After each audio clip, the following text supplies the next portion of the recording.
Lolo Pedro, hindi pa po ba tayo magpapahinga? Ang sakit-sakit na po kasi ng mga paa ko. Kanina pa po tayo naglalakad eh. May nakikita ka ba na pwede natin pagpahingahan, Tino? Nakita mo na walang kabahayan o kahit na mga puno dito sa nilalakaran natin. Kunting tiis na lang at sigurado ko na may barya na tayong makikita. Pero lolo, halos 3 oras na po tayo naglalakad eh. Bumalik na lang po kaya tayo sa Santa Ana. Itayo na po natin ulit yung kubo natin doon. Apo, hindi na tayong pwedeng bumalik sa Santa Ana. Galit ang mga tao sa atin. Kung napapagod ka talaga, ay ako na lang muna ang magtutulak nitong kariton. Wala nang nagawa ang 11 taong gulang na si Tino kung hindi ang magpatuloy sa paglalakad sa napakahabang daan na yon. Sa kabila ng sinabi ni Lolo Pedro na ito na ang magtutulak ng kariton, ay tinulungan pa rin ito ni Tino. Nakalagay sa kariton ang isang sako ng asin, isang bag na puno ng iba't ibang mutya at konting damit na naisalba nila bago sila napilitang umalis sa Santa Ana. Parang wala ng katapusan ang daan na tinatahak nila. Tuwing titingin si Tino sa harapan, pakiramdam niya ay pareho pa rin ang tanawin, isang tuwid na kalsada na napapaligiran ng tuyong damo. Nagugutom ka na ba, Apo? Opo, Lolo Pedro, medyo po. Kaninang umaga pa po kasi yung huling kain ko eh. Inihinto ni Lolo Pedro ang kariton sa gilid ng daan at anito ay magpapahinga muna sila kahit saglit lang. Mula sa lumang bag na nakasabit sa balikat ng matanda ay inilabas nito ang isang plastik na may lamang 4 na tinapay. Kinuha nito ang isa at inabot kay Tino. O sige, kumain ka na muna, Apo. Pagkatapos mo ay maglalakad ulit tayo. Salamat po, Lolo. Eh kayo po, hindi po ba kayo kakain? Hindi na. 3 na lang ang tinapay na meron tayo. Kailangan nating magtipid at hindi natin alam kung kailan ulit tayo magkakaroon ng pambili ng pagkain. Pero Lolo, kagabi pa po kayo huling kumain ah. Alam ko pong gutom na rin po kayo. Sige lang, Apo. Busog pa ako. Marunong ka pa sa tiyan ko. Ikaw talagang bata ka. Lolo naman, alam ko pong hindi totoo yun. Tignan nyo nga po't namumutla na po kayo sa gutom. Napakamot ng ulo si Lolo Pedro. Hindi ito umimik, pero hindi rin ito tumingin kay Tino. Naisip ni Tino na hindi na talaga babawasan ng lolo niya ang tinapay na nasa bag nito, kaya hinati na niya sa gitna ang tinapay at inabot ang kalahati kay Lolo Tino. O sige po Lolo, hati na lang po tayo dito para parehas po tayo may laman ng tiyan. Ay nako, ang tigas talaga ng ulo mong bata ka. Sinabi nang hindi nga ako nagugutom. Kanina po ba ako magmamana ng katigasan ng ulo, kundi sa inyo po Lolo? Natatawang napailing si Lolo Pedro at kinuha na nito ang kalahati ng tinapay at sinimulan yung kainin. Kahit papano ay nakampante na si Tino dahil kinain na yon ng kanyang lolo. Tumitig si Tino sa malayo matapos kagatin ang kanyang tinapay. Maya-maya pa ay tumingin siya kay Lolo Pedro na nasa malayo rin ang tingin. Nakita niya ang pagod sa mukha nito.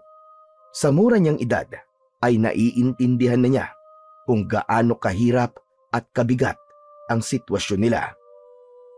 Lolo, wala na po ba talagang pag-asa na makabalik po tayo sa Santa Ana? Makiusap po kaya ulit tayo sa kanila, saka kay Kapitan. Sinubukan na natin makiusap sa kanila, Apo.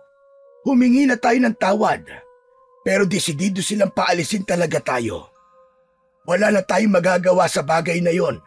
Tanggapin na lang natin na hindi na tayo makakabalik pa ng Santa Ana.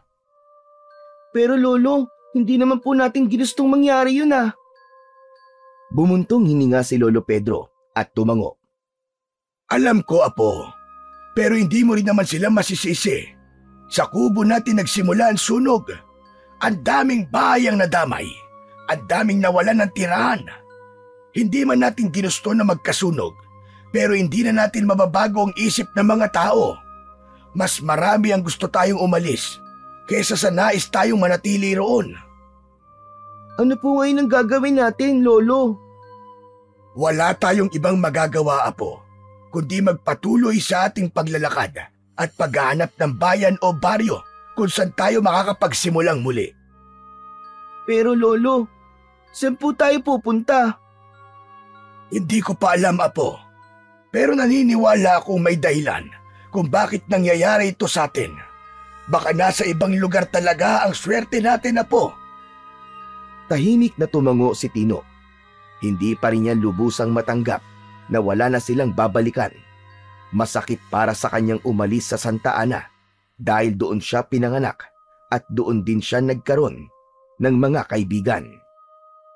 Matapos nilang ubusin ang kanilang tinapay, ay uminom muna sila ng tubig mula sa bote na baon nila. Hindi nagtagal ay magkatulong ng itinulak ni Tino at Lolo Pedro ang kariton. Ilang oras pa ang lumipas at patuloy pa rin sa paglalakad ang maglolo.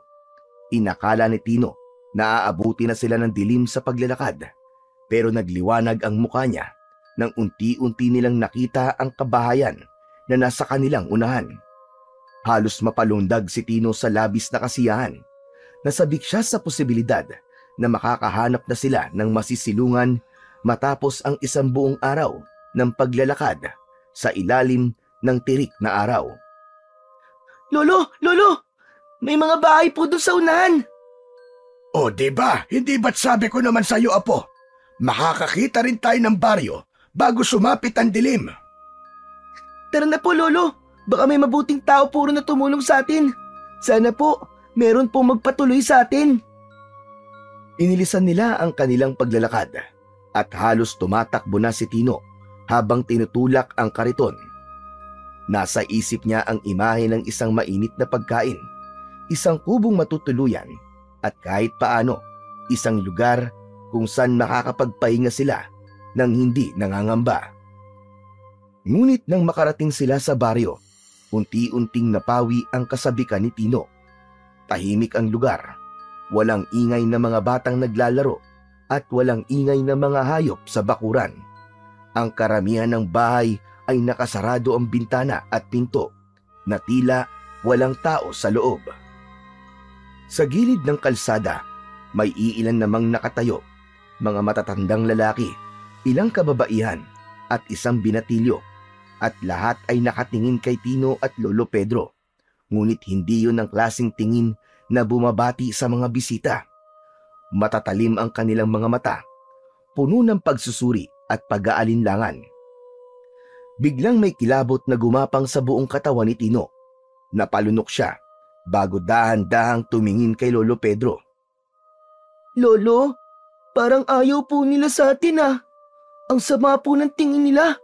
Parang kakainin po nila tayo ng buhay. Huwag mo na lang silang pansinin, Apo. Huwag mo lang tignan. Maghanap na lang tayo ng masisilungan o kahit mapagpapalipasan lamang na magdamag. Tumango si Tino, ngunit hindi niya magawang iwaglit ang bigat ng mga matang nakatutok sa kanila. May kung anong hindi tama sa baryong yun. Patuloy nilang tinulak ang kanilang kariton. Ang mga gulong nito'y lumilikha ng mahihinang tunog sa lupa. Sa bawat hakbang nila, ramdam ni Tino ang malamig na pagtanggap ng lugar na yon sa kanila at ang hindi maipaliwanag na kaba sa kanyang dibdib. Nakarating sila Tino sa dulong bahagi ng baryo na yon kung saan walang kabahayan. Maraming mga puno at doon nila natagpuan ang isang lugar kung saan sila maaaring magpalipas ng gabi. Isang malaki at mayabong na puno ang napili nilang pansamantala nilang sisilungan. Maingat nilang inilagay ang kanilang kariton sa ilalim ng puno. Inayos ni Lolo Pedro ang ilang gamit, habang si Tino naman, pagod na napaupo sa damuhan. Sa wakas, makakapagpahinga na po tayo, Lolo Pedro. Kaya nga, Apo. Buti na lang at nakita natin tong lugar na to bago tuluyang dumilim. Okay na rin po siguro dito muna tayo, Lolo. Saka mukhang ligtas naman po ang lugar na to eh. Mas gusto ko po rito kaysa dun po sa may mga tao na masama po tingin sa atin. Di ko po talaga makalimutan yung tingin nila sa atin, Lolo. Normal lang naman siguro yon. Kasi bago tayo sa mga mata nila. Pinagpag ni Tino ang alikabok sa kanyang mga binti at tumingin sa paligid. Tahimik ang lugar. Mas malamig ang hangin doon dahil sa dami ng puno. Lolo, bukas po ba maghahanap na po tayo ng matutuluyan natin? Oo, Apo. Baka may mabuting loob na tumanggap sa atin. O di kaya naman may trabaho ako maaaring pasukan. Lolo, pwede rin po nating ibenta ang asin at mutya na dala natin, gaya po ng ginagawa natin nun sa Santa Ana. Aba, magandang ideya yan, Apo. Baka may mga nangangailangan ng mutya sa baryong ito, lalong-lalo na ang asin. Pwede nating ipagpatuloy sa lugar na ito ang pagtitinda natin ng asin at ng mga mutya. Tumango si Tino, ngunit sa kabila ng kanilang mga plano ay patuloy siyang kinabahan.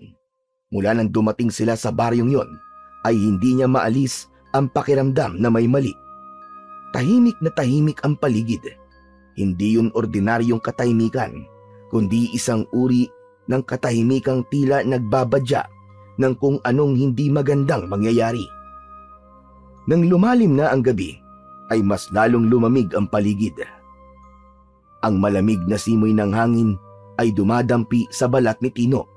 Kaya naman, mas lalo siyang napalapit sa maliit na apoy na ginawa ni Lolo Pedro kanina. Kumuha si Lolo Pedro kanina ng mga tuyong dahon at sanga at ang mga yon ang ginamit nito para makagawa ng apoy. Nagsilbi na rin yung liwanag sa napakadilim nilang paligid. Tinignan ni Tino ang apoy na sumasayaw sa hangin habang nakayakap siya sa kanyang tuhod. Lolo, alam niyo po, meron po akong pangarap sa buhay. Aba, ano naman yung pangarap mo, Apo? Sabihin mo nga at nang malaman ko. Gusto ko po magkaroon ng sariling bahay balang araw, yung hindi na po madaling masunog. Tapos, gusto ko po maging doktor kasi malaki po ang sahod nun, di ba? Pero alam ko po, hanggang pangarap na lang po ang lahat ng yon. Kasi wala naman po tayong pera para makapag-aral ako eh. Nako, Tino, huwag kang magsasalita ng ganyan. Basta masipag at masikap ka sa buhay, darating at darating ang araw, matutupad mo rin ang mga pangarap mo. Huwag mong hayaang limitahan ka ng sitwasyon natin ngayon. Napabuntong hininga si Tino at tapos ay tumingin siya sa kanyang lolo.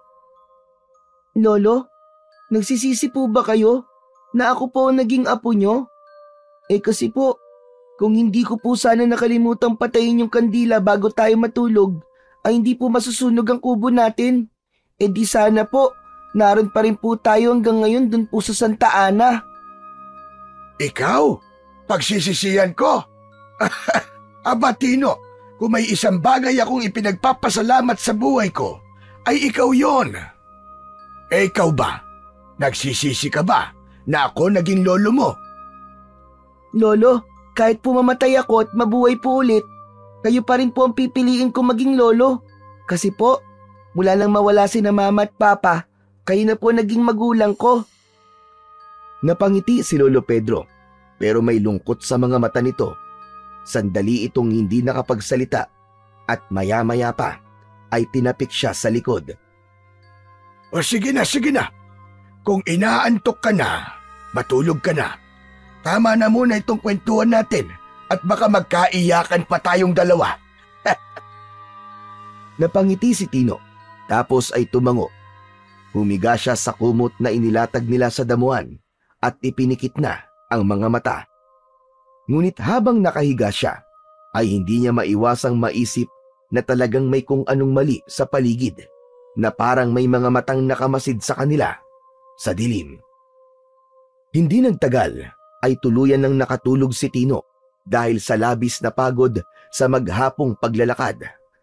Inakala niyang makakatulog na siya na maimbing, ngunit nang humiga si Lolo Pedro sa tabi niya ay naalimpungatan siya. Otomatiko siyang napabangon sa paligid. Napalunok si Tino habang pinakikiramdaman ang paligid. Napansin niyang kahit ang ihip ng hangin ay tila humina. Wala siyang marinig na ingay ng kuliglig o huni ng ibong panggabi. Hindi nagtagal ay may narinig siyang kaluskos. Mula yon sa may gawing masukal na bahagi ng kakahuyan, hindi kalayuan sa kanila. Nanlamig ang kanyang batok at mabilis na lumingon kay Lolo Pedro na noon ay nakatitig din sa pinagmulan ng tunog. Nagkatinginan silang maglolo. Lolo, ano po yung ingay na yun? Baka hayop lang yun. Huwag kang mag-isip ng kung ano-ano at matatakot ka lang, iho. Baka po may ahas po dito, Lolo Pedro. Baka matuklaw po tayo. Huwag kang mag-alala, Tino. Dito ka lang. Titignan ko lang kung ligtas ba talaga rito. Agad na napahawak si Tino sa braso ng matanda. Huwag na po, Lolo. Baka kung ano po mangyari sa inyo kapag lumayo kayo eh. Walang mangyayari sa aking masama, Apo. Sandali lang ako. Babalik din kagad ako dito. Pagkasabi nun ni Lolo Pedro, ay kinuha nito ang itak at dahan-dahang lumayo sa kanilang kinaroroonan. Naiwan si Tino na nakaupo sa kanilang latag. Nang mawala sa kanyang paningin si Lolo Pedro, ay mas lalo niyang naramdaman ang takot. Patuloy pa rin ang kaluskos sa kung saan. Ipinikit ni Tino ang kanyang mga mata at nagsimulang manginig ang kanyang katawan. Panay ang dasal niya na sana ay sumikat na ang araw kahit alam niyang matagal pa bago mangyari yon. Habang mag-isa si Tino sa ilalim ng puno, ay lalong lumakas ang pakiramdam niyang may palapit sa kanya. Para bang may kung anong presensya sa paligid na nagpapabigat sa kanyang dibdib. Napalunok siya at mabilis na napatingin sa direksyong pinuntahan ni Lolo Pedro. Lolo Pedro? Lolo Pedro! Nasaan ka na po? Lolo Pedro! Malakas na sumigaw si Tino pero wala siyang nakuwang sagot mula sa lolo niya. Nanatiling tahimik ang paligid. Mas lalong bumilis ang tibok ng puso ni Tino. Hindi maaaring hindi siya narinig ni Lolo Pedro. Bigla siyang nagkaroon ng hinala na baka may masamang nangyari na sa kanyang lolo. Hindi na siya nagdalawang isip. Tumayo siya at sinundan ang dinaanan ng kanyang lolo. Marahan siyang naglakad habang nakikiramdam sa paligid. Lolo? Lolo Pedro, nasan ka? Ayos ka lang ba, Lolo? Patuloy na naglakad si Tino hanggang sa marating niya ang mas masukal na bahagi ng kakahuyan. Bigla siyang napatigil nang makarinig siya ng isang tunog na parang yabag ng isang taong papalapit. Hanggang sa bigla na lang may sumulpot sa harapan niya. Isang matangkad na lalaki na may malaking katawan. Meron yung makapal na bigote at balbas. Magulo ang buhok na parang hindi nagsuklay ng matagal. May hawak itong itak at matalim ang mga mata nito. Dahil sa gulat at takot, ay kumawala ang malakas na sigaw sa lalamunan ni Tino. Napaatras siya ng mabilis at natapilok. Malakas na bumagsak sa lupa ang pang-upo ni Tino. Nanlalaki ang mga mata niya habang nakatingin sa hindi kilalang lalaki. Hindi nagtagal ay dumating si Lolo Pedro. Agad nitong hinarap ang lalaki habang hawak nito ang kanyang itak. Sino ka? Anong ginagawa mo sa apo ko? Ako ang dapat magtanong niyan. Sino kayo? Anong ginagawa niyo rito? Hindi namin kailangan sagutin ang tanong mo. Kung may binabala kang masama, mas mabuti pang umalis ka na. Kahit matanda na ako, ay kayang-kaya kitang labanan. Hindi ka sasantuin ng itak ko, damuho ka. Subukan mo lang. Ngumisi ang lalaki at kita sa mukha nito ang tila pagsusuri sa kanila. Ngayon ko lang nakita ang mukha niyo rito sa baryo Kalayo. Mukhang dayo kayo. Wala pa kayong alam tungkol sa lugar na ito at hindi kayo dapat nasa labas sa ganitong oras. Unti-unting tumayo si Tino. Lumapit siya kay Lolo Pedro habang nakatitig siya sa lalaki. Sa kabila ng brusko at nakakatakot nitong itsura, ay may kung anong nagsasabi sa kanya na hindi ito masamang tao. Habang nakatitig pa rin sina Tino at Lolo Pedro sa matangkad na lalaki, ay biglang pumailan lang sa paligid ang malalakas na pag-angil mula sa kung saan. Malalim, mabangis at hindi pangkaraniwan ang angil na yon. Napapitlag si Tino at mabilis na lumingon sa paligid. Hinawakan niya ang braso ng kanyang lolo habang ramdam niya ang panginginig ng kanyang sariling katawan. Lolo? Lolo, narinig niyo ba yun? Ano po yun? Baka kung anong hayop lang yon, Tino. Nagkakamali kayo. Hindi hayop yon. Kung mananatili kayo rito, baka bukas ng umaga ay matagpuan na lang kayo na malamig ng bangkay. Muling umalingaw-ngaw ang nakakatakot na pag-angil na parang mas malapit na sa kinaroroonan nila. Sige na, kailangan na nating umalis. Sumama na lang kayo sa akin. Doon muna kayo sa bahay ko magpalipas ng gabi. Bakit naman kami sasama sa'yo na hindi ka nga namin kilala? Kung gusto niyo pang mabuhay, sumama kayo sa akin. Pero kung gusto niyo mamatay, wala na akong magagawa pa. Sa bagay, ano nga bang pakialam ko sa inyong dalawa? Gayong hindi ko naman kayo kilala. Muling umalingaw-ngaw ang malalakas na pag-angil sa dilim. Napapikit si Tino at mahigpit na hinawakan ang braso ni Lolo Pedro. Lolo, sumama na po tayo sa kanya. Natatakot na po talaga ako dito eh. Baka po kung ano pa mangyari sa atin dito, Lolo. Napatingin sa kanya si Lolo Pedro habang bakas ang pag-aalinlangan sa mukha nito. Wala na tayong oras. Kung ayaw niyo sumama, bahala na kayo sa buhay niyo. Sasama na kami. Pero may mga gamit kami sa kariton at hindi namin pwedeng iwanan yon. Mabilis na lumingon ang lalaki sa paligid na parang inaalam muna nito kung palapit na ba sa kanila ang nilalang na pinanggagalingan ng pag-angil. Sige, pero bilisan niyo lang at hindi na talaga ligtas sa lugar na ito. Walang sinayang na sandali sina Tino at Lolo Pedro. Nagmamadali silang tumakbo pabalik sa kanilang kariton. Pagkarating doon ay agad nilang ibinalik sa kariton ang mga gamit nila. Nang matapos sila ay lumapit sa kanila ang lalaki at ito na mismo ang nagtulak ng kariton. Nang magsimulang tumakbo ang lalaki ay sumunod dito sina Tino at Lolo Pedro. Patuloy pa rin ang mga pag-angil sa hindi kalayuan. Kaya naman, pakiramdam ni Tino ay para siyang pinipiga ng takot. Ngunit pilit niyang kinakalma ang kanyang sarili. Sinabi niya sa sarili na hanggat kasama niya ang kanyang Lolo Pedro ay hindi siya maaaring panghinaan ng loob. Pakalipas ang ilang minuto, dumating sila sa isang malawak na bakuran. Sa gitna nun ay may isang kubo na may katamtamang laki. Sa kabila ng dilim ay nakita pa rin ni Tino na maayos naman ang pagkakagawa ng bahay. Bagamat lumang kahoy ang ginamit doon, ay mukhang matibay pa rin ang kubo. Agad na itinulak ng lalaki ang kariton sa gilid ng bahay.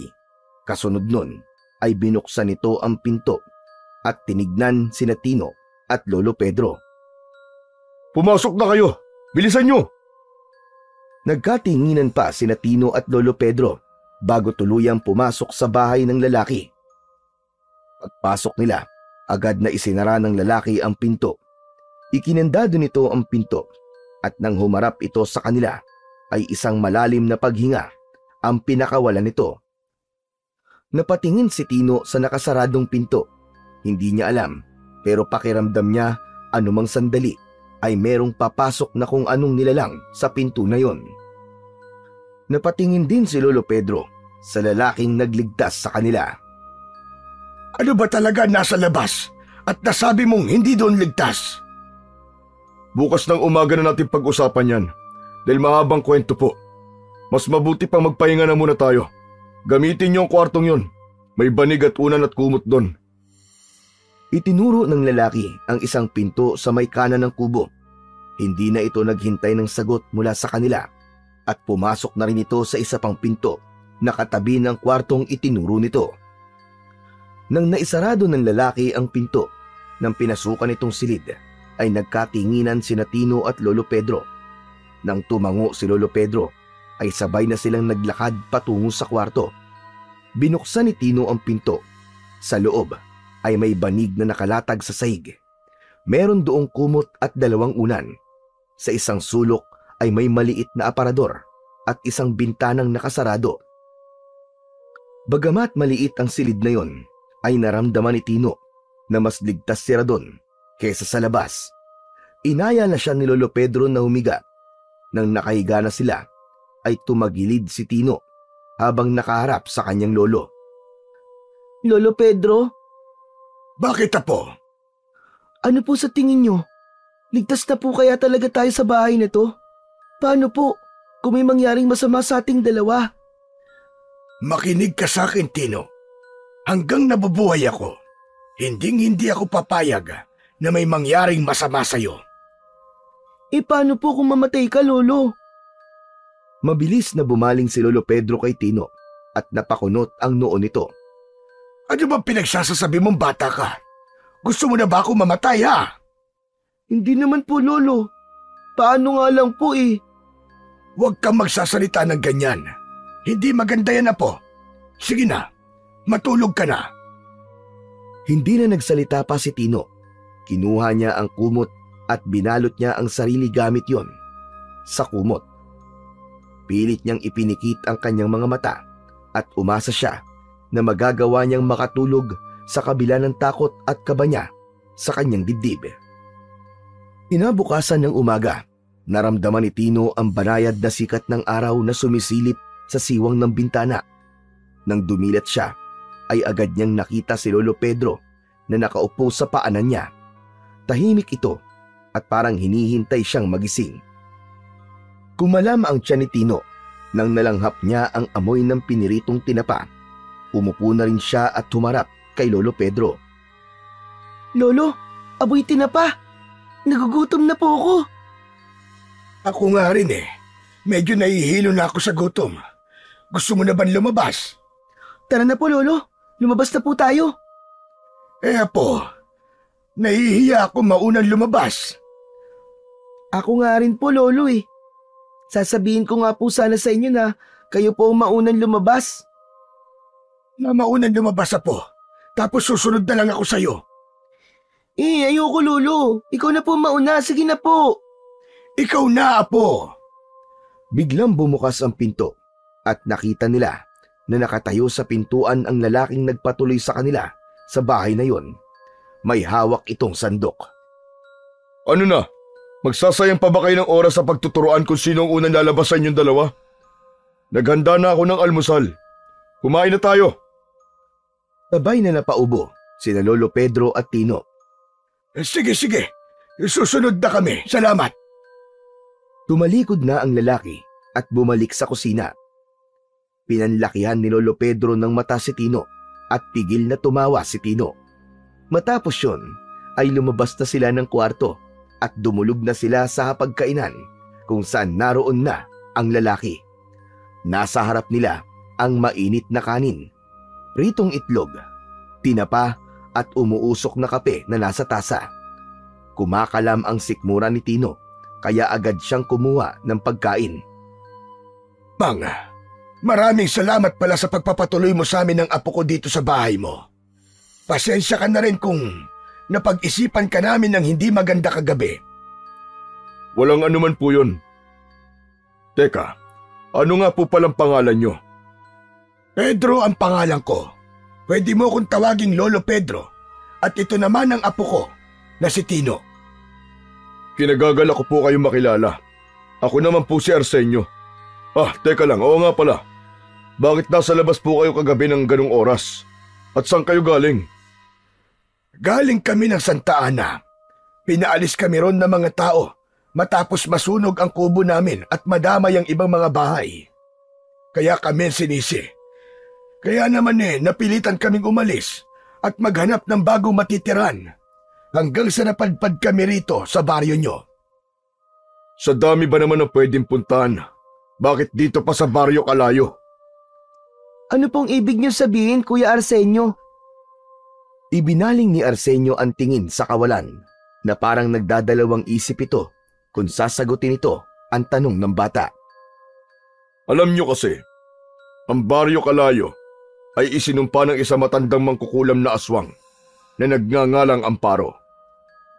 Kung sino man ang pumasok sa baryong ito, dayo man o taga rito, ay hindi na maaaring lumabas pa.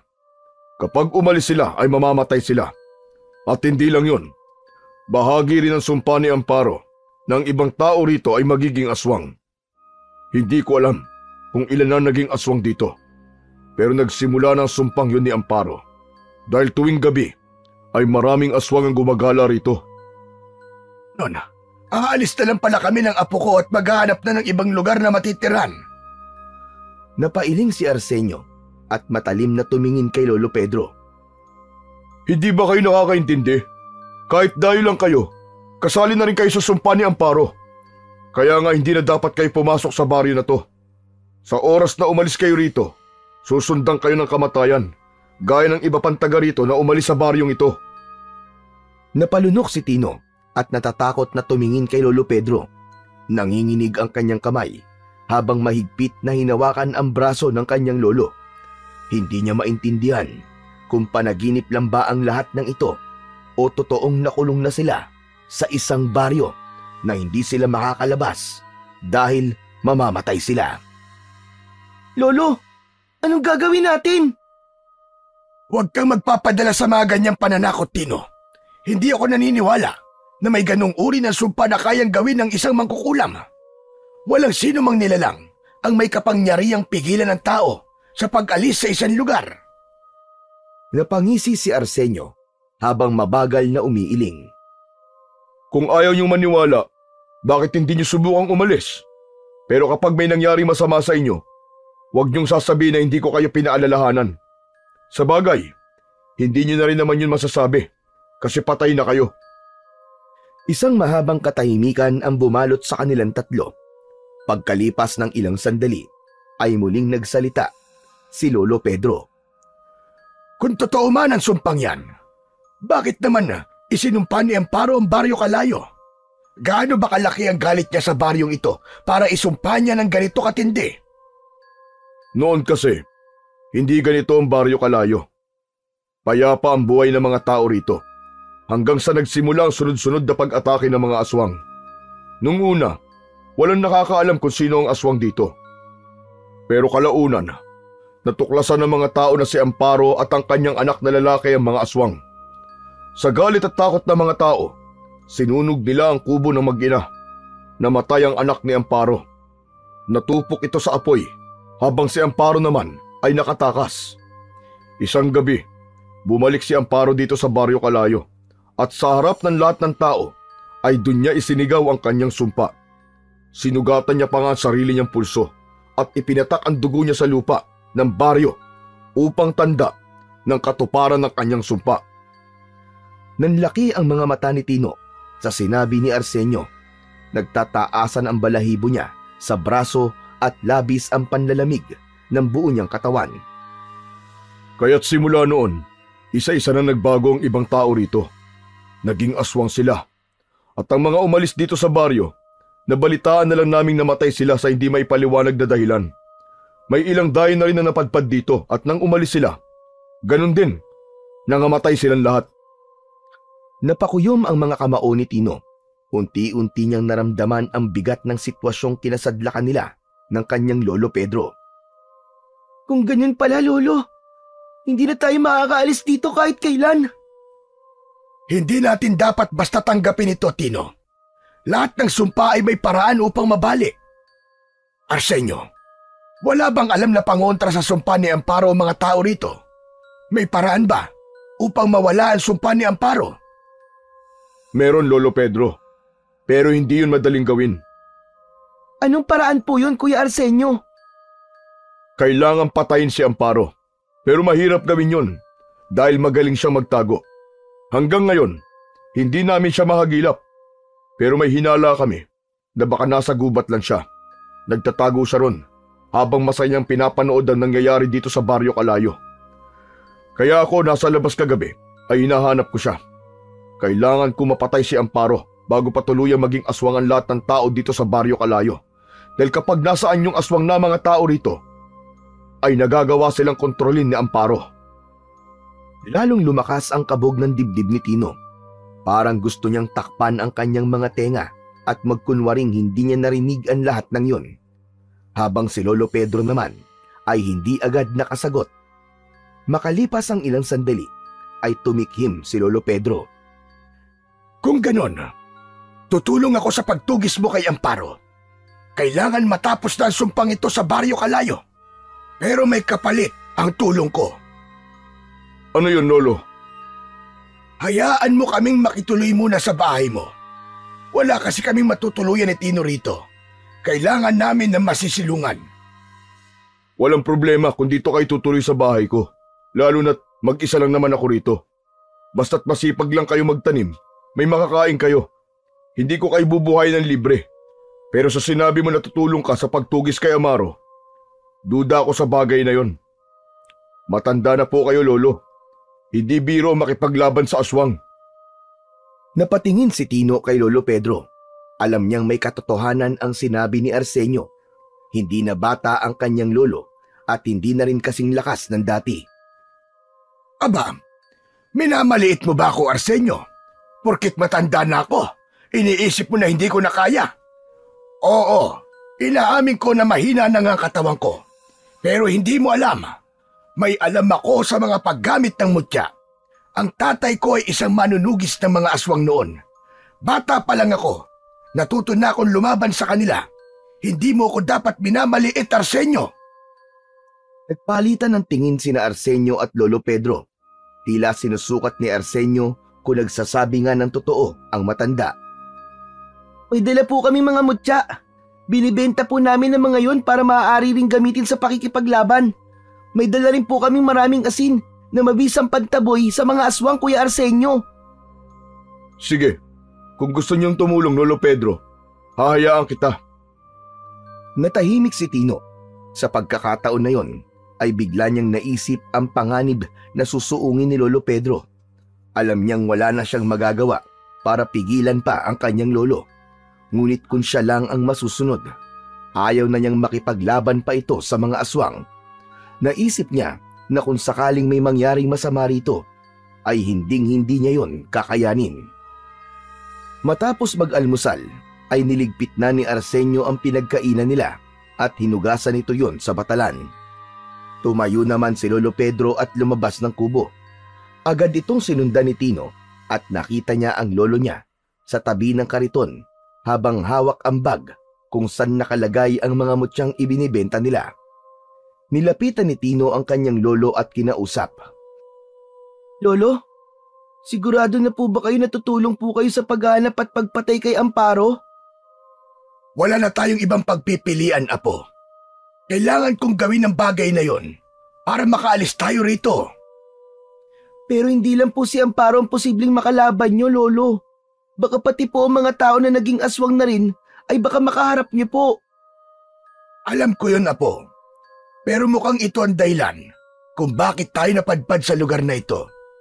Kailangan nila ng isang taong may kaalaman sa paggamit ng mga mutya para wakasan na ang sumpang nakabalot dito sa Baryo Kalayo.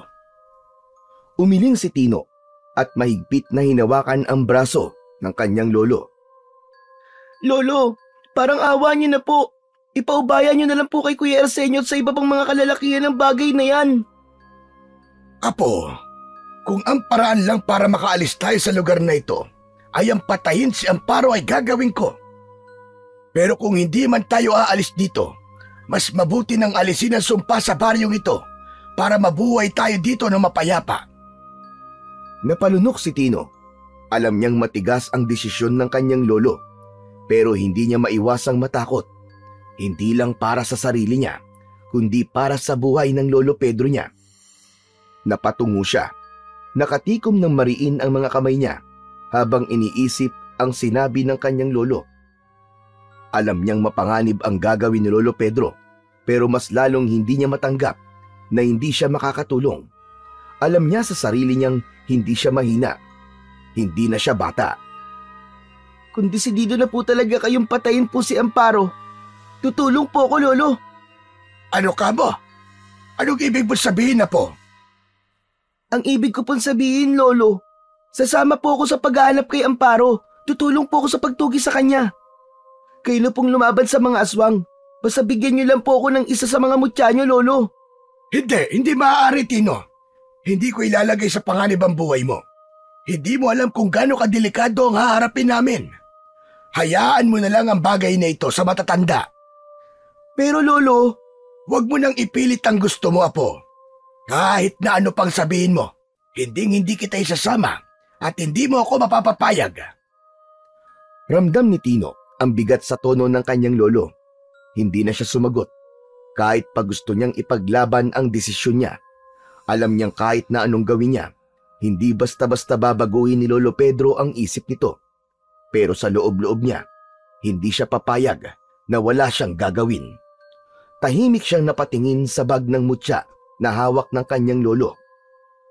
Tumakbo sa utak niya na kung hindi papayag ang lolo niya na tulungan niya ito sa pagpatay kay Amparo, ay gagawa siya ng sarili niyang paraan. Makalipas ang ilang sandali, ay lumabas na ng bahay si Arsenio at kinausap ito ni Lolo Pedro na malayo kay Tino. Nasa ilalim ng isang puno ang dalawa habang si Tino naman ay nakamasid lang. Curious ang bata sa kung anong pinag-uusapan ng mga yon, pero sigurado siya na tungkol yun sa plano kung paano mahahanap at mapapatay ang mangkukulam na si Amparo. Iginala ni Tino ang tingin sa paligid.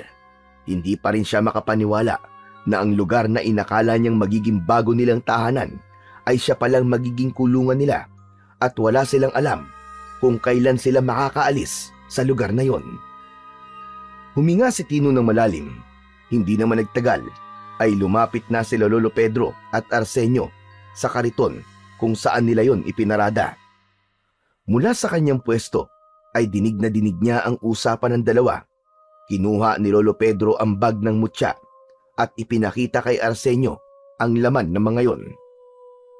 May mga mutya ko rito na pwede nating gamitin para mas lumakas tayo at magkaroon ng proteksyon sa mga aswang.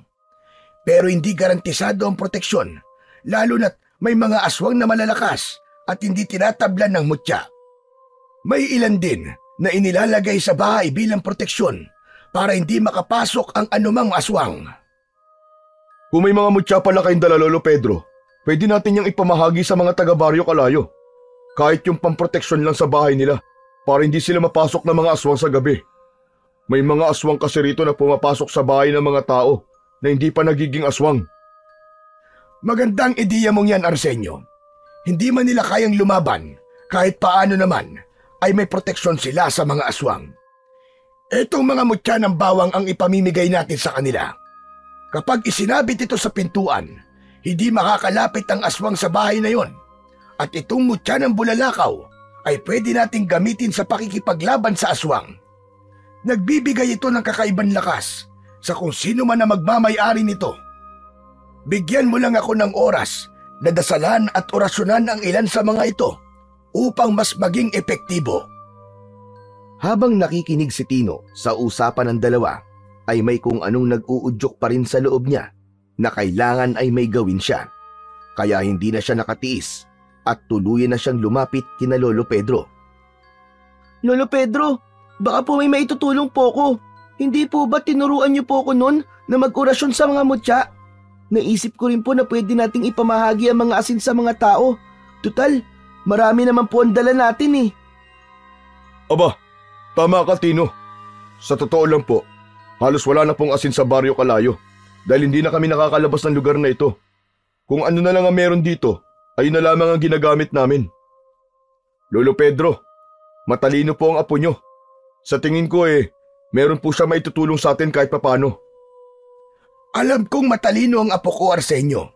Pero hindi ko naman hahayaan na makisali siya sa ganitong bagay dahil masyado pa siyang bata. Pero hindi ba, Lolo Pedro? Dapat ay tinuturuan mo na siyang lumaban habang bata pa siya. Tinuturuan ko siya, pero hindi pa ito ang tamang oras para gamitin niyang itinuturo ko sa kanya. May tamang panahon para sa lahat ng bagay. Saka na niya gamitin ang kaalaman niya sa pakikipaglaban kapag nasa hustong edad na siya. Tino, kaya na namin ito. Pumasok ka na sa loob ng bahay, sige na. Nanlumo si Tino sa mga sinabi sa kanya ni Lolo Pedro. Muli na naman itong tinanggihan ang alok niyang tumulong. Wala siyang nagawa, kundi marahang pumasok sa loob ng bahay. Pagsapit ng hapon, habang palubog na ang araw, ay lihim na pinanonood ni Tino sina Lolo Pedro at Arsenio sa likod ng bahay. Kapwa may hawak na itak ang dalawa habang nagsasanay sa pakikipaglaban. Sa kabila ng edad ni Lolo Pedro, mabilis pa rin itong kumilos. Aral na aral ang galaw nito, dinumero ika nga. Habang si Arsenio naman ay ganun din. Grabe pala si Lolo Pedro. Hindi ko akalain na magaling pa rin siyang makipaglaban. Hindi naman niya ito pinapakita kapag sinasanay niya ako dati. Hanggang isang patpat ang nakita ni Tino malapit sa kinatatayuan niya.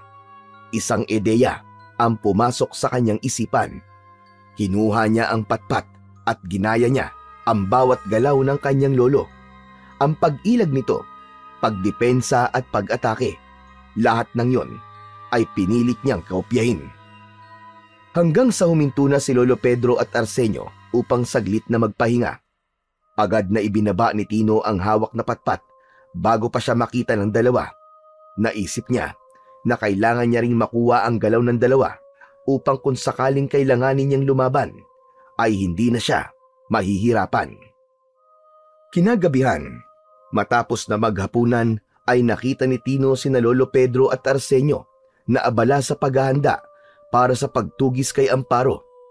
Kapwa may nakasabit na mutya sa leeg ng mga ito at nagsisilbing dagdag proteksyon at lakas sa mga ito. Hawak din ng dalawa ang kanika nilang matalim na itak. Nang matapos na sa paghahanda sina Lolo Pedro at Arsenio, ay isinabit ni Lolo Pedro ang isang mutya ng bawang sa itaas ng pintuan. Lolo Pedro, talaga bang epektibo ang mutya na yan para walang aswang na makapasok dito? Oo, maniwala ka sa akin, Arsenio. Makakapasok lang ang aswang dito kapag pinatuloy ng kung sinong nasa loob ng bahay. Lumingon si Lolo Pedro kay Tino at lumapit ito sa kanya. Tino, apo, kaya ikaw, kahit anong marinig mo sa labas, ay wag na wag kang lalabas. Bubuksan mo lang ang pinto kapag sigurado ka na kami ni Arsenio nasa labas. Naiintindihan ko po, Lolo. Pero talaga po bang hindi ako pwedeng sumama sa inyo? Napag-usapan na natin ito, hindi ba? Ayoko nang paulit-ulit, Tino. Tino, makinig ka na lang sa lolo mo. Para rin sa kaligtasan mong iniisip niya. O sige na, aalis na kami, apo. Isarado mo ang pinto pagkalabas namin, ha? Yung mga biling ko, huwag mong kalilimutan. Opo, Lolo. Mag-iingat po kayo. Wala nang nagawa si Tino kundi sundin ang bilin ng matanda. Habang palayo sina Lolo Pedro at Arsenio, ay sinundan niya ng tingin ang mga ito. Hindi niya maiwasang makaramdam ng pagkabahala. Nang tuluyan ng maglaho sa paningin niya ang dalawa, marahan niyang isinarado ang pinto at hindi niya kinalimutang ikandado yon. Naging tahimik na ang loob ng bahay ni Arsenio matapos makaalis ni Lolo Pedro at Arsenio. May nakita siyang maliit na altar sa isang sulok. Lumapit siya roon at lumuhod upang magdasal. Panginoon ko, bantayan niyo po sina Lolo at Mang Arsenio. Huwag niyo pong hayaan na may mangyaring masama po sa kanila. Sana po, malampasan po nila ang anumang panganib na naghihintay sa kanila ngayong gabi. Lahat po ng ito ay dinadalangin ko sa pangalan niyo po, Panginoong Hesus. Amen. Matapos ang taimtim na panalangin, ay huminga ng malalim si Tino. Hindi pa rin siya mapakali. Tumayo siya at naglakad-lakad sa loob ng bahay. Paulit-ulit niyang tinitignan ang pinto at umaasa siya. Nakakatok na ron ang dalawa. Pumasok sa isip ni Tino na lumabas at sundan sina Lolo Pedro. Pero sumagi rin sa isip niya ang galit na muka ni Lolo Pedro kung sakaling suway niya ang pinag-uutos nito. Kaya inalis na lamang niya sa utak niya ang planong yon. Lumipas ang halos isang oras ng paghihintay. Naramdaman ni Tino ang pagod sa kanyang katawan sa paglalakad niya ng pabalik-balik. Unti-unti na rin siyang inantok, kaya nagtungo na siya sa kwarto nila ng kanyang lolo. Humiga siya sa nakalatag na banig at pilit nilabanan ang antok, pero hindi niya na napigilan ang pagpikit ng kanyang mga mata. Ilang saglit pa, tuluyan na siyang nilamon ng antok. Lumipas pa ang ilang oras at ang mahimbing na pagtulog ni Tino ay nagambala nang makarinig siya ng marahang pagkatok sa pinto. Namilog ang kanyang mata at agad siyang napabalikwas ng bangon. Lumabas siya ng kwarto at napahinto siya nang makita ang isang sako ng asin sa isang sulok. Nilapitan niya yon at kumuha siya ng isang dakot ng asin at itinago ang kamay niya sa likuran. Lumapit si Tino sa pinto at idinikit niya ang tenga roon. Sinong tao dyan? Ako to, Tino. Si Arsenio.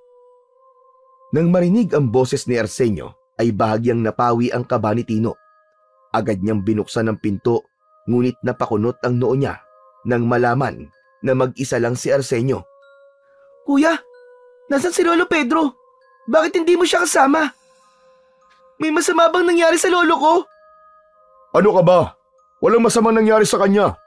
Nasa gubat pa siya, pero pauwi na rin siya. Tinignan ni Tino si Arsenio mula ulo hanggang paa. May kung anong bumabagabag sa kanya, pero hindi niya matukoy kung ano yon. Hindi mo ba ako papapasukin? Bakit mo pa kailangan humingi ng permiso? Ikaw po ang may-ari ng bahay, di ba? Sabihin mo na lang na pumasok ako. Hindi yung kung ano-ano pa ang sinasabi mo. Nanatili si Tino sa kinatatayuan niya.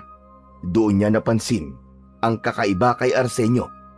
Hindi ito nakatingin ng diretso sa kanya na parang may itinatago ito.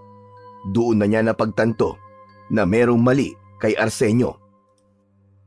Hanggang sa napatingin si Tino sa hindi kalayuan nang makita niyang may dalawang figura na papalapit ng mabilis sa bahay ni Arsenio. Hindi nagtagal ay nalaman niya na sina Lolo Pedro at Arsenio yon. Muli siyang napatingin sa Arsenio na nasa kanyang harapan. Nanlilisik ang mga mata nito, kaya labis siyang kinilabutan. Tino! Huwag mong papapasukin yan! Aswang yan! Nanlaki ang mga mata ni Tino. Mabilis siyang kumilos at isinaboy niya ang asin sa Arsenio na nasa labas ng pintuan. Isang kalunos-lunos na pagsigaw ang pinakawalan nito. Nakita ni Tino kung paano nalapnos ang balat nito dahil sa asin. Napaatras ang peking Arsenio. Naglakad ito palayo habang hawak ang mukha nitong unti-unting nagbabago. Ang anyo nito ay mabilis na nagbago at naging isang matandang babae na may kulubot na balat, malalaking mga mata at mga ngipin na nabubulok na. Naging mabilis ang pagkilos ni Arsenio at humakbang ito palapit sa matandang babae na akala mo ay isang mabangis na hayop. Nakabuka ang mga kamay nito na tila anumang sandali ay handang manakmal. Sa wakas, nagpakita ka rin ng paro. Ang tagal na kitang hinahanap. Alam mo ba yun? Dito ka pa pala sa mismong bahay ko magpapakita. Lagi naman akong nasa paligid, Arsenio. Masayang panoorin kung paano unti-unting natutupad ang sumpang iniwan ko sa baryong ito. At nararamdaman kong malapit ng tuluyang kumalat ang aking sumpa. Hayop ka, matanda ka. Ikaw at ang anak mo na merwisyo sa baryo namin. Ikaw may kasalanan ng lahat. At ngayon, ikaw pa may gana maghiganti. Ipapaalala ko lang sa'yo na napakarami niyong pinatay ng mga inosenteng tao dito sa baryo Kalayo. Wala akong pakialam at hindi ko pinagsisisihan ang ginawa ko. Wala akong pakialam sa mga namatay doon. Wala akong ibang hangad kung hindi ang maging kagaya ko ang lahat ng tao sa baryo Kalayo. Lahat kayo ay magiging aswang. Nanlamig si Tino nang biglang dumako ang tingin ni Amparo sa kanila ni Lolo Pedro. Isang matalim at nanunuot na tingin ang itinapon nito sa kanila na parang hinuhukay ang kanilang kaluluwa. Tumaas ang isa nitong kamay at itinuro sila ni Lolo Pedro. Kayong dalawang dayo, nagkamali kayo sa pagpunta nyo rito.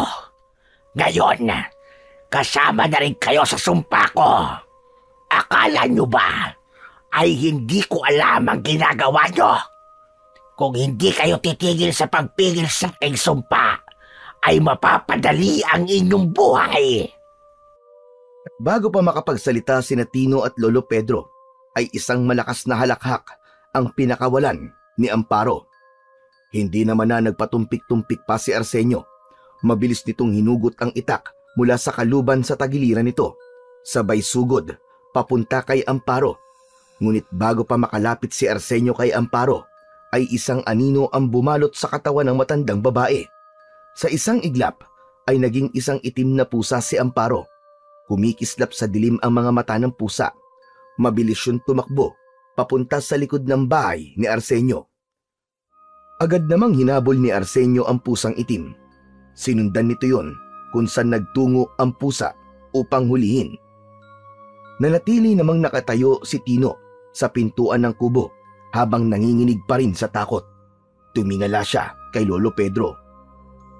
Lolo, natatakot po ako. Huwag kang mag-alala, Apo. Hindi kita pababayaan. Hindi ko hahayaang may mangyaring masama sa'yo. Poprotektahan kita sa abot ng aking makakaya. Ngunit sa kabila ng pangakong yun, hindi nawala ang pangamba sa puso ni Tino. Alam niyang nagsisimula pa lang ang bangungot na dala ng sumpa ni Amparo at wala siyang ideya kung magtatagumpay ba silang mapatay ang aswang na mangkukulam. Hindi nagtagal ay bumalik na si Arsenio na hingal. Bakas ang pagkadismaya sa mukha nito. Naabutan mo ba siya, Arsenio? Napatay mo ba si Amparo? Hindi, Lolo Pedro. Mabilis siyang nawala sa paningin ko at hindi ko na nakita kung saan siya nagsuot. Halimaw talaga matandang yon. Masahol pa siya sa demonyo. Pero sa susunod, sisiguraduhin kong hindi na siya makakatakas. Sisiguraduhin ko na mapapatay ko na po siya. Matapos yon, ay inaya na sila ni Arsenio na pumasok na sa bahay nito. Nang makapasok na silang lahat, ay isinarado ni Arsenio ang pinto at isinuksok ang kahoy na pangharang para masigurong hindi yun basta mabubuksan mula sa labas. Habang nasa loob, agad na lumapit si Lolo Pedro kay Tino at hinawakan siya sa balikat. Tinignan nito kung may sugat o kung may kahit na anong kakaiba sa kanya. Nasaktan ka ba, Apo? May ginawa ba sa'yo si Amparo? Wala naman po, Lolo. Hindi niya rin po ako nasaktan kasi hindi ko po siya pinapasok dito sa loob ng bahay ni Kuya Arsenio. Matapang kang bata, Tino. Pinahanga mo ako sa ginawa mo kanina. Buti na lang at nasabuyan mo siya ng asin. Kung pinapasok mo siya, baka kung ano na nangyari sa'yo. Akala ko kasi kayo yun, Kuya Arsenio. Halos magkapareho po kayo ng anyo eh.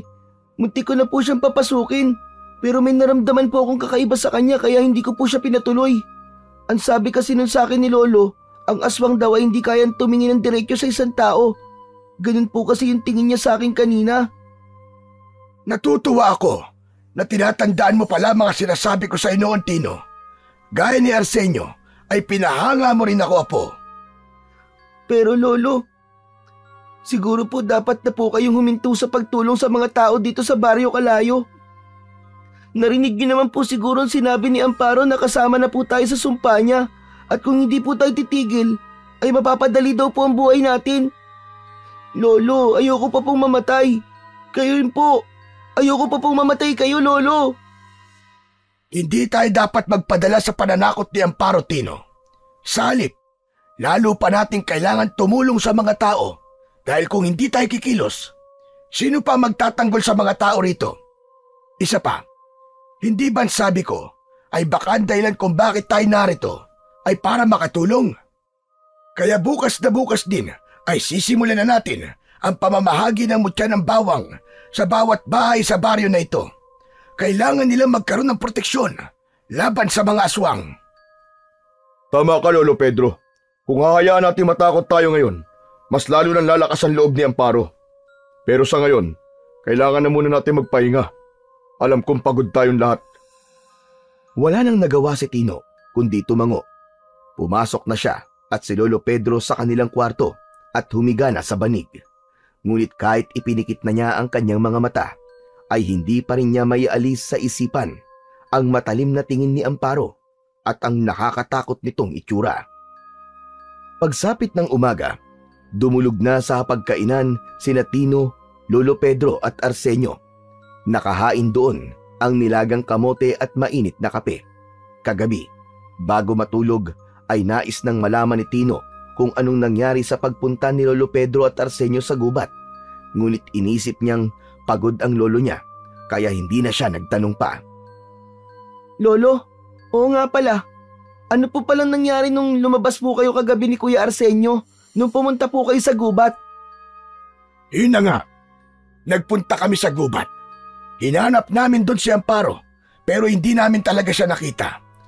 Totoo nga sinabi ni Arsenio na mailap ang matandang mangkukulam na yon.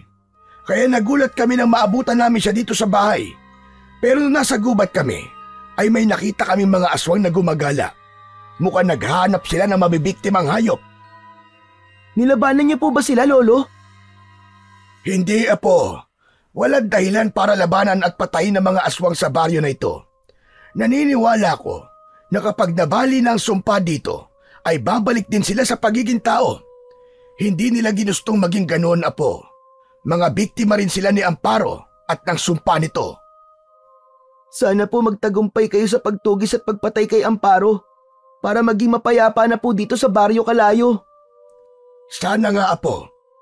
Kailangan matapos na ang sumpa ni Amparo bago pa tuluyan lamunin ng dilim ang baryong ito. Sandaling tinignan ni Tino ang dalawa at nakita niya sa mukha ng mga ito ang napakalaking determinasyon na mailigtas ang Baryo Kalayo mula sa sumpa ni Amparo.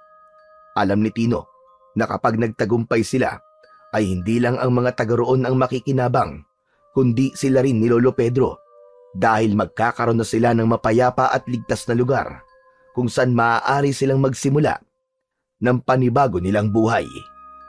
Matapos ang almusal ay inilabas ni na Lolo Pedro at Arsenio ang bag na naglalaman ng mga mutyang ibinibenta noon ni na Tino at Lolo Pedro. Itinaktak ni Lolo Pedro ang laman ng bag sa sahig at isa-isa nitong kinuha ang mga mutya ng bawang na siyang ipapamahagi sa mga tao sa Baryo Kalayo. Nakita yun ni Tino at agad siyang lumapit sa dalawa. Lolo, gusto ko pong tumulong sa inyo sa pamamahagi po ng mutya ng bawang sa mga tao. Wala naman po akong gagawin dito sa bahay ni Kuya Arsenio eh. Hindi na kailangan, Apo. Manatili ka na lang dito sa bahay. Delikado pa rin ang sitwasyon. Pero Lolo, Huwag nang matigas ang ulo mo, Tino. Hindi natin alam kung kailan muling susulpot si Amparo. Mas ligtas ka kung nandito ka lang sa loob ng bahay. Napasimangot si Tino at sa sandaling yon ay bahagya na siyang nainis sa palagi na lang pagtutol ni Lolo Pedro sa gusto niyang gawin. pero gusto ko po talaga makatulong, Lolo. Hindi lang naman po kayo ang may gustong iligtas po ang baryong ito eh. Hayaan mo na siya, Lolo Pedro. Hindi naman delikado ang gagawin natin eh. Pamamahagi lang naman ito ng mutya ng bawang. Hindi, Arsenio. Dito lang si Tino. Tapos ang usapan.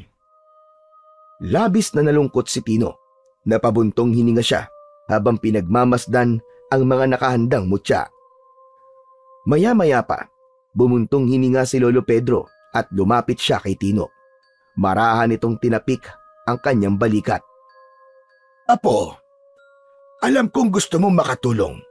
Pero sa ngayon, ang pinakamainam mong gawin ay manatili na lamang rito sa bahay ni Arsenio. Huwag mong isipin na minamaliit kita sa kaya mong gawin. Ang gusto ko lang ay manatili kang ligtas hanggang sa matapos ang lahat ng ito. Hindi na nagsalita si Tino at tumango na lamang siya. Matapos ang ilang sandali, kinuha na ni na Lolo Pedro at Arsenio ang mga naipong mutya ng bawang. Ibinalot ni Arsenio ang mga mutya sa isang damit. Alis na kami. Huwag kang lalabas ng bahay, Tino. Dito ka lang. Opo, Lolo. Mag-iingat din po kayo. Tahimik na pinanood ni Tino sina Lolo Pedro at Arsenio habang palabas ang mga yon ng bahay. Nang tuluyang nawala ang mga yon sa kanyang paningin, ay lumapit siya sa bag kung saan nakalagay ang iba pang mutya. Binuksan niya ang bag at sinimulang hanapin ang isang bagay na matagal niya nang gustong makita. Ang mutya ng pangil ng buhaya. Alam niya ang kwento tungkol sa mutyang yon. Ang mutya ng pangil ng buhaya ay nagbibigay ng lakas at galing sa pakikipaglaban sa sino mang may suot nito. Hindi nagtagal ay nakita na ni Tino ang mutya ng pangil ng buhaya. Ikinulong niya yon sa kanyang palad at dinasal niya ang natutunan niyang dasal kay Lolo Pedro upang mapagana ang mutyang yon. Pagkatapos ay isinabit niya ang mutya sa kanyang leeg. Napasinghap si Tino nang naramdaman niya ang kakaibang enerhiya na dumadaloy sa kanyang buong katawan. Bumilis ang tibok ng kanyang puso at tila lahat ng ugat niya sa katawan ay mas lalong nabuhay. Tinignan niya ang kanyang mga kamay dahil dama niya ang nakapalibot na enerhiya doon. Hindi napigilan ni Tino na mapangiti ng malaki dahil alam niya na tinanggap siya ng mutya ng pangil ng buhaya bilang tagapangalaga nito. Matapos maisuot ang mutya ng pangil ng buhaya, ay mabilis na nagtungo si Tino sa likod ng bahay. Patingin-tingin siya sa paligid upang masigurong walang ibang makakakita sa kanya. Agad niyang kinuha ang lumang itak na nakasabit sa dingding ng bahay ni Arsenio. Huminga siya ng malalim at lumapit sa isang puno ng saging. Inisip niyang aswang ang puno ng saging na kailangan niyang mapatumba at mapatay. Buong lakas na hinataw ni Tino ng itak ang katawan ng saging. Halos maputol kagad ang katawan nun. Nagulat siya sa sarili niyang lakas. Hindi niya akalaing ganong kalakas ang kanyang naging atake nang dahil sa mutya ng pangil ng buhaya. Mas lalong lumakas ang loob ni Tino at inulit niya ang pagtaga sa puno ng saging. Habang tumatagal ay mas naging mabilis siya.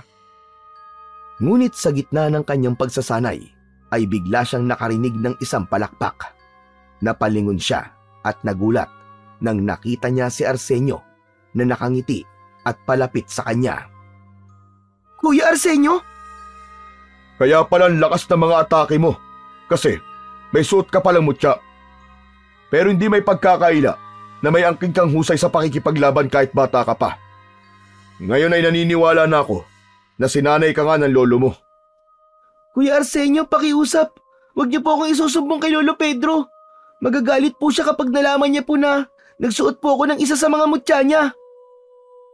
Huwag ka mag-alala, iho. Wala akong balak na magsumbong sa kanya. Talaga po? Salamat po, Kuya Arsenio. Nakikita ko kasi ang sarili ko sa iyo nung bata pa ako. Katulad mo rin ako na gusto kong makatulong pero dahil bata pa ako nun ay walang naniniwala na kaya kong tumulong. Pero ginawa kong inspirasyon ng mga taong hindi naniniwala sa akin at pinatunayan ko sa kanila na wala sa edad para makatulong ka sa kapwa mo. Talaga po? Ibig pong sabihin, Kuya Arsenio, may pag-asa rin po ako maging tulad nyo? Pwede, pero depende pa rin yun sa'yo, Tino. Alam mo kasi, ang tunay na mandirigma ay hindi lang lakas ang puhunan. Kailangan mo ring matutong gumamit ng utak at puso sa bawat laban na kakaharapin mo. Salamat po, Kuya Arsenio. Hayaan niyo po, tatandaan ko po ang mga sinabi niyo sa akin. Pero, bakit po pala kayo bumalik? Nasaan po si Lolo Pedro?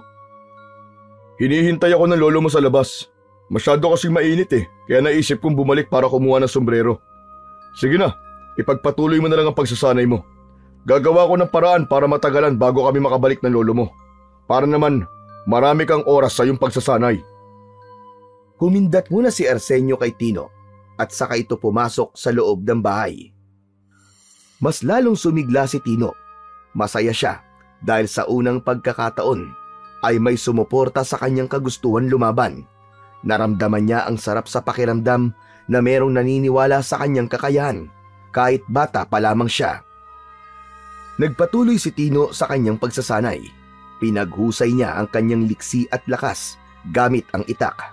Ramdam niya pa rin ang kapangyarihang dumadaloy sa kanyang katawan dahil sa suot niyang mutya ng pangil ng buhaya.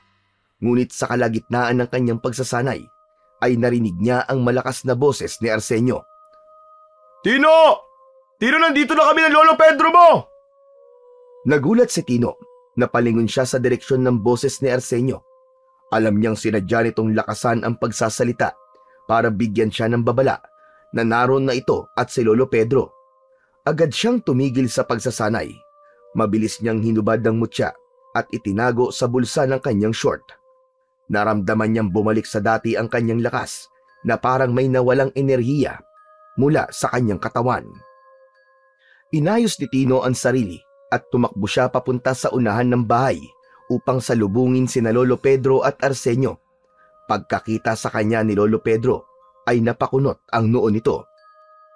Aba, anong ginawa mo, apo, at pawis na pawis ka? Kinabahan si Tino pero agad siyang nag-isip ng palusot. Ano po lolo? Ano po nagsibak po ako ng kahoy sa likod. Wala po kasi ako magawa kanina eh. Nainip po ako kaya yun. Nagsibak po ako ng kahoy. Aba, mabuti naman. Hindi pwedeng nakatunganga ka lang dito sa bahay. Buti at kumilos ka kahit papano. Nahihiya na nga rin ako kay Arsenio dahil libre tayong nakikitira dito.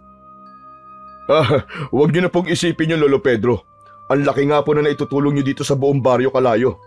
Maganda nga dahil ngayon ay may proteksyon na mga natitirang tao dito. Tara na po muna sa loob para makapagpahinga na tayong lahat. Nauna si Arsenio papasok sa bahay. Sumunod naman dito si Lolo Pedro at naiwan sa labas si Tino. Huminga siya ng malalim at napangiti siya dahil ramdam niyang hindi naman nakahalata ang lolo niya na nagsisinungaling siya rito kanina. Hindi nagtagal ay sumunod na rin si Tino sa loob ng bahay. Dumiretso siya sa kusina upang kumuha ng 2 baso ng tubig. Napansin niyang medyo pagod na ang dalawa, lalo na si Lolo Pedro na bahagyang hinihingal. Dala ang tubig, bumalik siya sa sala at iniabot ang tig-isang baso kina Lolo Pedro at Arsenio. Heto po, alam ko pong nauuhaw na kayo. Uminom na po muna kayo ng tubig. Maraming salamat, apo. Kumusta po ang pamimigay niyo ng mutya, Lolo Pedro? Maayos naman. Kahit paano marami kaming nabigyan. Mabuti rin at maraming naniwala sa kayang gawin ng mutya ng bawang para protektahan sila sa loob ng kanilang tahanan. Kahit paano, nakahinga na rin ako ng maluwag. Dahil sa wakas, kahit paano may proteksyon na mga hindi pa naging aswang. Bukas naman ay ang asin ang ipamimigay natin sa mga tao. Kahit hindi nawala kay Tino ang takot, ay naisip niya na mas mabuti na may proteksyon ang mga tao laban sa mga aswang at kay Amparo. At alam niyang hindi sapat ang mutya upang ganap na mabura ang sumpa dahil kailangan pa ring mamatay ni Amparo. Lolo, itutuloy ko na po muna yung pagsisibak ko po ng kahoy sa likod Sige, apo, pero wag ka masyado magpapagod. Opo, Lolo. Ngumiti si Tino bago tumalikod at lumabas ng bahay. Pagdating sa likod, agad niyang dinampot ang itak na nakasandal sa isang troso. Lumapit siya sa mga nakatambak na kahoy ng panggatong at inumpisahan niyang putulin ang mga yon sa mas maliliit na piraso. Makalipas ang ilang minuto ay nakarinig siya ng yabag na papalapit. Huminto siya saglit at nang makita niya si Arsenio ay ipinagpatuloy niya ang kanyang ginagawa. Mukhang napagod si Lolo Pedro sa paglalakad namin kanina, kaya iidlip lang daw muna siya. Salamat po pala, Kuya Arsenio, sa hindi niyo po pagsusumbong kay Lolo Pedro. Talagang yari po ako sa kanya kapag nalaman na ginamit ko po ang isa sa mga mutya na ibinibenta namin dati. Kung ako lang ang masusunod, hahayaan kitang tumulong sa pagtugis kay Amparo. Alam kong matibay ang loob mo, bata, at kitang-kita kong potensyal mo. Pero hindi ako magdidesisyon para sa'yo, Tino. Si Lolo Pedro may karapatan na magsabi kung ano ang dapat mong gawin. Tahimik na tumango si Tino. Alam niya yon mulat sa pool. Si Lolo Pedro na ang nagpapasya para sa kanya. Naiintindihan ko naman po si Lolo Pedro kung bakit ayaw niya po akong payagan at tumulong sa pagtugis kay Amparo.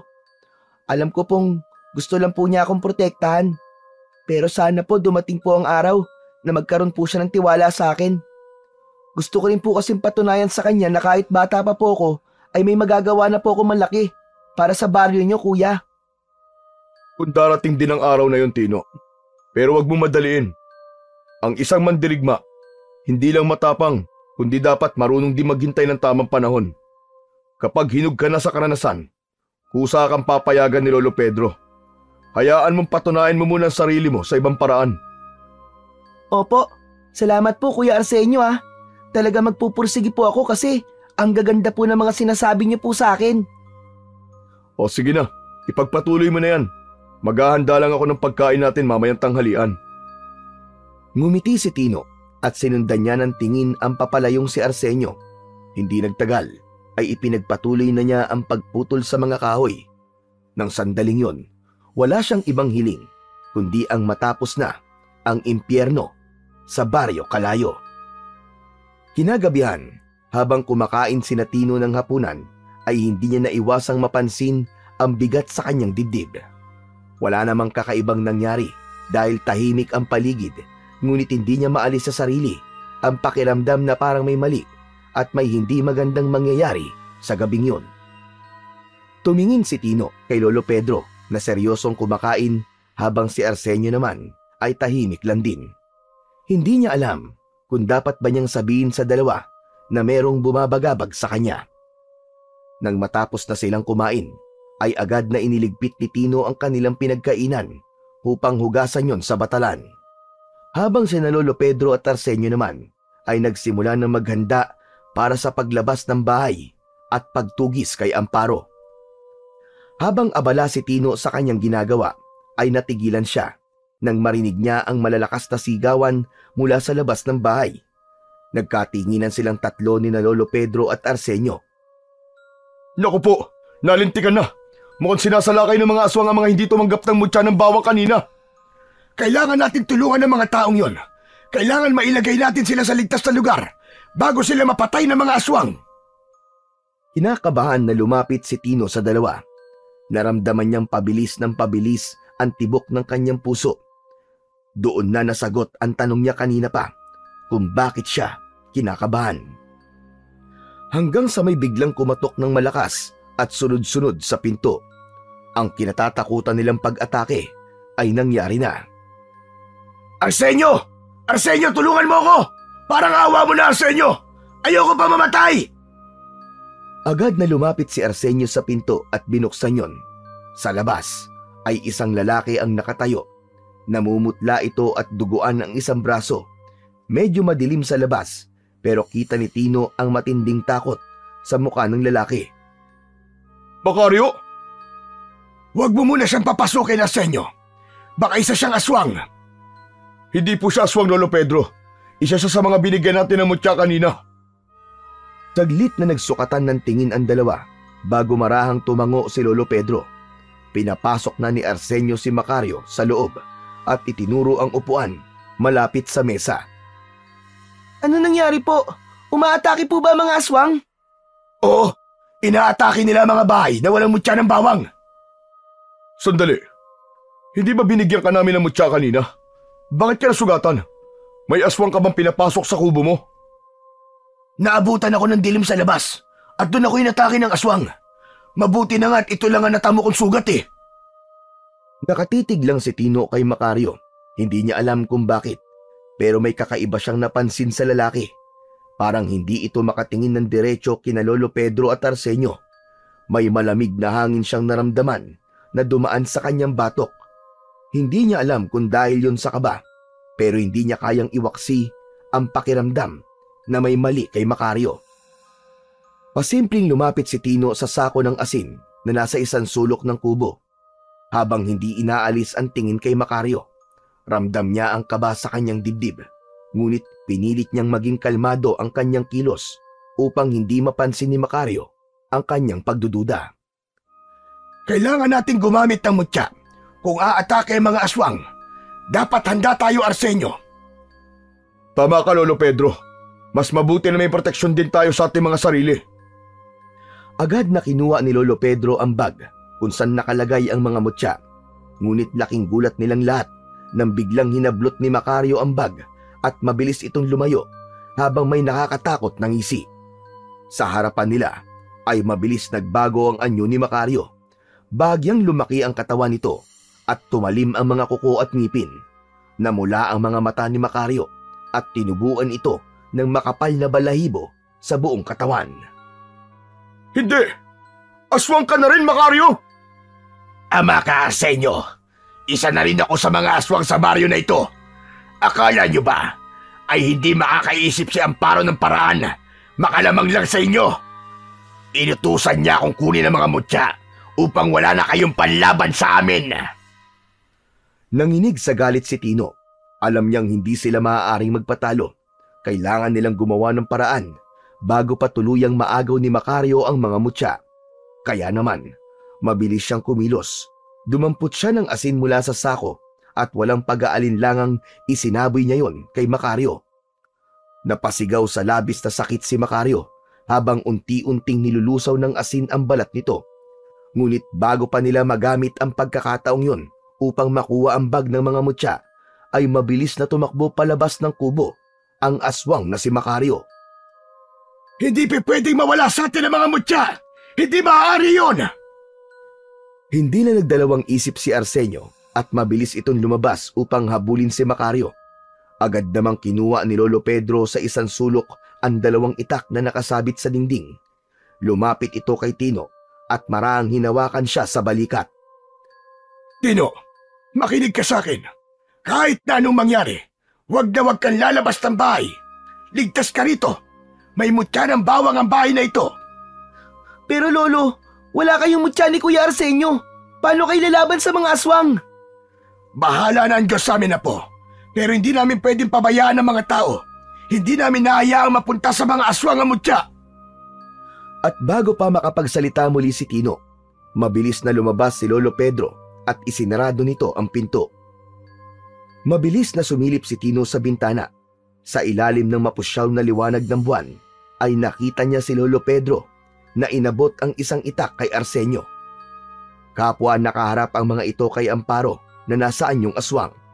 Mahaba ang matutulis nitong kuko at ang kulubot nitong balat ay kulay abo. Nanlilisik ang namumula nitong mga mata habang may tumutulong malapit na laway sa bibig nitong may matutulis na mga pangil.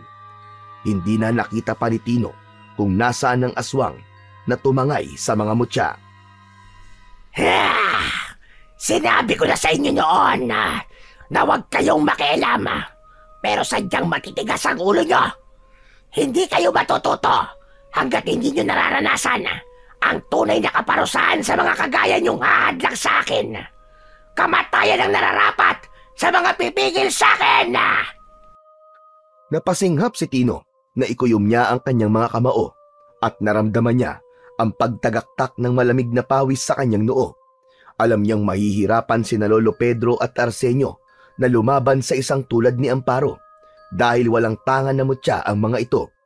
Hanggang sa nakita ni Tino ang mabibilis na pagkilos ni Amparo. Sa isang iglap, bigla itong sumugod kina Lolo Pedro at Arsenio. Napalunok si Tino nang makita niyang lumutang ito ng bahagya sa ere bago bumagsak sa lupa nang walang ingay. Sa bilis ng galaw ni Amparo ay nakalapit ito kay Arsenio. Mabuti na lamang at agad na nakailag si Arsenio sa mga kuko ng mangkukulam na aswang. Ngunit hindi nito inasahan ang sunod na kilos ni Amparo. Mula sa gilid ni Arsenio ay bumaon ang mga kuko ni Amparo na nag-iwan ng malalim na sugat. Napaatras si Arsenio habang mahigpit na hawak ang sugatang braso. Mahina! Napakahina nyo! Mabilis namang sumugod si Lolo Pedro habang hawak ang itak.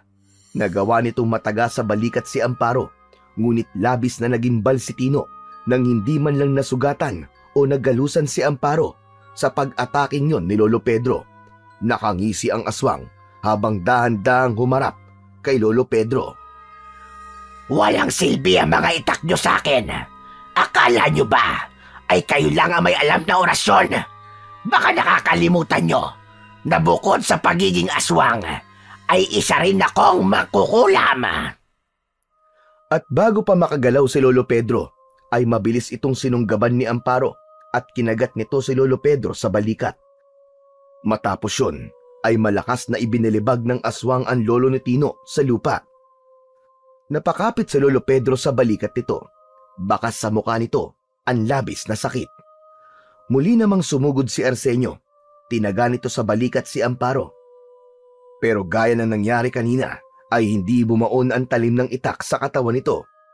Ngumisi si Amparo at hinawakan nito sa leeg si Arsenio at walang kahirap-hirap na itinaas ito. Wala kayong laban sa akin. Sisiguraduhin kong mamamatay kayo ngayong gabi!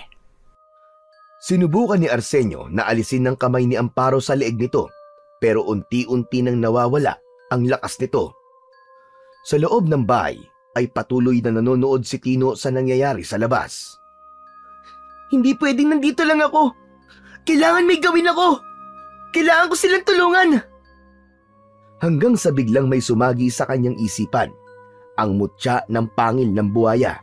Mabilis niyang hinugot mula sa kanyang bulsa ang mutya at tinitigan niya yon ng matiim. Ito lang ang natitirang pag-asa namin. Ito na lang ang mutyang meron kami. Hindi nagdalawang isip si Tino. Isinuot niya ang mutya sa kanyang leeg. Sa sandaling yon ay bigla niyang naramdaman ang kakaibang enerhiya na bumalot sa kanyang katawan. Parang may apoy na bumangon mula sa kanyang mga laman at pinupuno siya ng hindi maipaliwanag na lakas.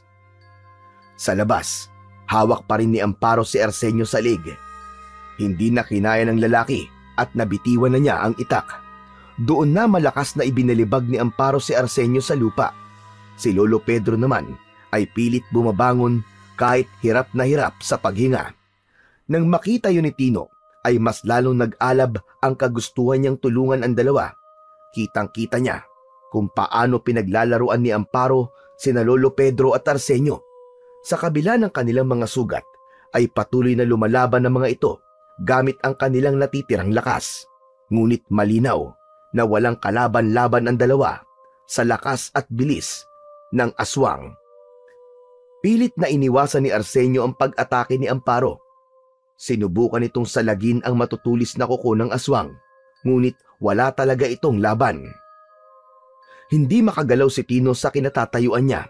Ramdam niya ang takot, ngunit mas matindi ang pangamba niya sa maaaring mangyari kung hindi siya kikilos. Hindi pwedeng mamatay sina Lolo Pedro at Arsenio sa kamay ng aswang. Hindi pwedeng magtagumpay ang mangkukulam na aswang na si Amparo. Sa naisip na yun ni Tino, ay isang matinding determinasyon ang bumalot sa kanya. Naglakad siya palapit sa pinto at binuksan niya yun. Walang pagdadalawang isip na lumabas siya. Mabilis niyang kinuha ang mga itak na nahulog ni na Lolo Pedro at Arsenio. Napalingon sa kanya si Lolo Arsenio na halatang gulat at nag-aalala.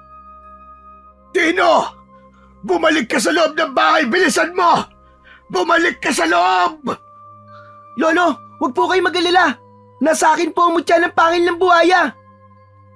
Napatingin si Amparo kay Tino at napangiti ito. Tila naaliw ito sa ideya ng isang bata ang lalaban sa kanya. Isa ka pang mangmang na gustong mamatay! Nang sumugod si Amparo kay Tino, ay mabilis niyang naiwasan ang pag-atake nito. Hindi tulad ni na Lolo Pedro at Arsenio, ay kayang sabayan ni Tino ang bilis ng aswang. Napansin yun ni Amparo at nagtaka ito kung paano nangyari yun. Sa isang mabilis na paggalaw, inundayan niya ng isang malakas na taga si Amparo sa balikat. Napaatras ang aswang at napakapit sa sugat nito. Alam ni Tino na nagawa niyang masugatan si Amparo dahil sa tulong ng mutya na tangan niya. Nagsalubong ang kanilang mga mata at hindi na nagsayang ng oras pa si Tino. Muli siyang sumugod kay Amparo. Sinubukan ni Amparo na depensahan ang kanyang sarili, ngunit hindi na nito natapatan ang bilis at lakas ni Tino. Sunod-sunod ang mga sugat na lumitaw sa katawan ng aswang mula sa dalawang itak ni Tino. Nang bahagyang makalayo si Amparo, ay malakas itong sumigaw. Hindi! Hindi mo ako matatalo! Isa ka lamang bata! Tapos na ang sumpa mo, Amparo. Itong tinatawag mong bata ang tatapos sa'yo at sa sumpa mo. Sa huling pagkakataon, sinubukan pang sumugod ni Amparo. Sinalubong ni Tino si Amparo at matagumpay niyang naibaon ng sabay ang dalawang itak sa leeg ni Amparo. Nang hugutin niya ang mga itak, ay bumagsak si Amparo sa lupa. Bumulwak ang dugo sa bibig ni Amparo hanggang sa tuluyan na itong binawian ng buhay. Habang nakatayo si Tino sa tabi ng bangkay ni Amparo, ay ramdam niya ang bigat ng pagod sa kanyang katawan. Mula sa kanyang unahan ay nakita niya si Lolo Pedro na palapit sa kanya. Kahit sugatan nito at halatang hirap sa bawat takbang, ay may kakaibang liwanag sa mga mata nito. Nang tuluyang makalapit si Lolo Pedro, ay naisip ni Tino na pagagalitan siya nito. Lolo, patawarin niyo po ako kung ginamit ko po ang isa sa mga mutya. Wala po akong masamang intensyon, Lolo, maniwala po kayo. Ang gusto ko lang naman po talaga ay makatulong. Patawarin niyo po ako, Lolo, wag niyo na po akong pagalitan. Pero hindi inaasahan ni Tino ang sumunod na nangyari. Sa halip na pagalitan siya, ay hinawakan siya ni Lolo Pedro sa kaliwang balikat. Apo, wala kang dapat ihingi ng tawad. Dahil ikaw ang dahilan kung bakit tayo buhay ngayon. Ikaw ang dahilan kung bakit patay na ang mangkukulam na aswang na si Amparo at ang sumpa niya sa baryong ito ay tuluyan ang natapos. Ako ang dapat tumingi ng tawad sa iyo, Tino. Dahil hindi ako nagtiwala sa iyo nung una. Hindi ako nagtiwala sa iyong kakayahan at minaliit ko ang pagiging bata mo. Hindi alam ni Tino kung ano ang kanyang dapat na sabihin. Hindi niya inaasahang maririnig niya ang mga salitang yun mula sa kanyang Lolo Pedro. Nakangiting niyakap ni Lolo Pedro si Tino at sa yakap na yon ay naramdaman niya na labis siya nitong ipinagmamalaki. Napangiti naman si Tino nang makita niya ang kanyang kuya Arsenio na nakatingin sa kanilang dalawa. Kahit hindi nagsalita si Arsenio, ay ramdam ni Tino na gaya ng lolo niya ay ipinagmamalaki rin siya nito. Sa pagkamatay ni Amparo, ay tuluyan ang nawala ang sumpang bumabalot sa Baryo Kalayo. Ang mga taong naging aswang ay bumalik na uli sa pagiging normal na tao. Ang takot na matagal nang bumalot sa lugar ay unti-unting napalitan ng pag-asa at bagong simula. Samantala, sina Tino at Lolo Pedro naman ay nanatiling nakatira sa bahay ni Arsenio habang ang mga mutyang ninakaw ni Macario ay nabawi nila. Maraming tao ang nagpasalamat sa kanila, lalo na sa batang si Tino, na hinangaan ng buong baryo dahil sa kanyang tapang. Sa kabila ng murang edad, napatunayan ni Tino na hindi nasusukat sa edad ang pagtulong sa nakararami. At sa maliit na baryo na yon ay muling nagsimula ang panibagong buhay ni Tino at Lolo Pedro, kasama ang bago nilang pamilya na si Arsenio.